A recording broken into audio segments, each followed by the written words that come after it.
Hey guys, আজকে আমরা unbox করব বয়া BYMM1 এবং আনবক্স করার পর এটা কোয়ালিটি আমরা চেক করব। So let's see. এখন যে ক্যামেরা দিয়ে রেকর্ড হচ্ছে সেটা হচ্ছে DJI Osmo Action 4 internal microphone দিয়ে, এবং উপরে ফ্যান চলছে, সেটা নয়েজও হয়তো আপনারা শুনতে পাচ্ছেন। তো এটা আনবক্স করার পর সেই এনভায়রনমেন্টে আমরা সাউন্ড রেকর্ড করে দেখব যেটার সাউন্ড আউটপুট কেমন।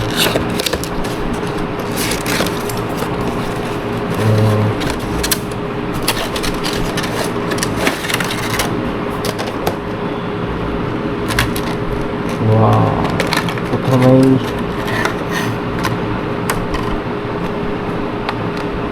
বক্সে আমরা দুটো কেবল দেখতে পাচ্ছি। এই দুটো কেবল হচ্ছে TRS আর একটা হচ্ছে TRRS, অর্থাৎ একটা মোবাইল ফোনে রেকর্ডিংয়ের জন্য আর একটা আপনার ক্যামেরাতে রেকর্ডিংয়ের জন্য। তারপরে এখানে একটা স্ট্যান্ড যেটা আপনি মাউন্ট করে মাইক্রোফোনটি ইউজ করবেন। তারপর একটা সুন্দর ব্যাগ, আর এই হচ্ছে আপনার শর্টগান মাইক্রোফোনটি। একটা সুন্দর ফ্লাফি একটা উইন্ডশিল্ড,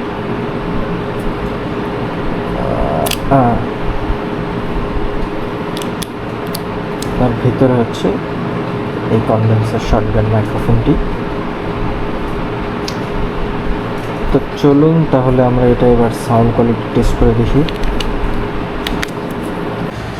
হে গাইস, আবারও সেই নয়েজি এরিয়াতে সেম ক্যামেরা নিয়ে এখন আমরা এটা সাউন্ড জাজ করব। তো DJI Osmo Action 4 C port support করে, তো আর আমাদের এই মাইক্রোফোনটি TRS কেবল সাপোর্ট করে। তো আমাদের যেটা প্রয়োজন সেটা হচ্ছে বয়া BYK4 কনভার্টার এই DJI Osmo Action 4-এ এই মাইক্রোফোনটি কানেক্ট করার জন্য। তো আমরা এখন এটা কানেক্ট করি। তো কানেক্ট করার সাথে সাথে কিছুক্ষণ সাউন্ড মিউট থাকবে, যেহেতু মাইক্রোফোন কানেক্ট করা নেই। আবার মাইক্রোফোন কানেক্ট করার সাথে সাথে সাউন্ড আবার ব্যাক করবে।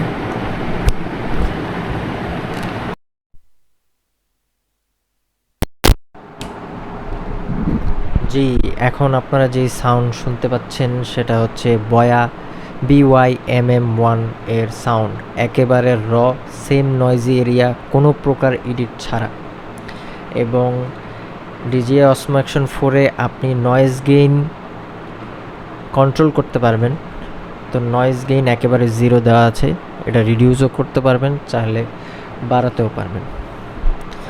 সো আপনারা এই জাজ করেন 2000 টাকা দিয়ে এই মাইক্রোফোন কেনাটা কতটুকু উঠতে হবে। So that's all for today. Thank you so much for watching this video. Please like, share and subscribe, and also suggest me how can I improve my video. Thank you.